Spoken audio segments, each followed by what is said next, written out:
अस्सलाम वालेकुम ग्रेड 2, कैसे हैं आप सब। उम्मीद है आप सब खैरियत से होंगे। औज़ु बिल्लाहि मिनश शैतानिर रजीम, बिस्मिल्लाहिर्रहमानिर रहीम। रब्बि इश्रह ली सदरी व यस्सिर ली अमरी वाहलुल उक़दतम मिन लिसानी व यफ़क़हू क़ौली। ग्रेड 2 आज हम पढ़ेंगे अयादत के बारे में। अयादत किसको कहते हैं?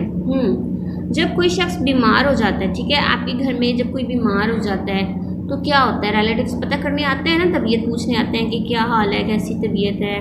घर में आपने देखा होगा अगर कभी दादी माँ बीमार हो जाती हैं या आपके दादा अब्बू बीमार हो जाते हैं तो आपकी जो फूफो हैं, चाचू हैं, वो सब उनके पास जाते हैं ना पूछने के लिए, उनकी तबीयत पूछने के लिए, ठीक है। मम्मा भी जाती होंगी, बाबा भी जाते होंगे, तो ठीक है।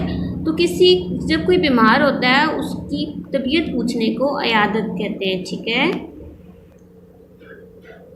कोई बीमार होता तो हज़रत मोहम्मद सल्लल्लाहु अलैहि वसल्लम उसकी अयादत करने यानी उसकी तबीयत पूछने ज़रूर जाते थे। बीमार के पास खामोशी से बैठते, उसके सर पे हाथ रखते और पूछते कैसी तबीयत है, अपना हाल बता। बीमार अपना हाल बता देता तो फरमाते घबराने की कोई बात नहीं, इंशाअल्लाह यानी अल्लाह ने चाहा तो ये बीमारी दूर हो जाएगी और इस बीमारी की वजह से तुम्हें ये फ़ायदा होगा कि अल्लाह तुम्हारे गुनाह माफ़ फरमा देंगे।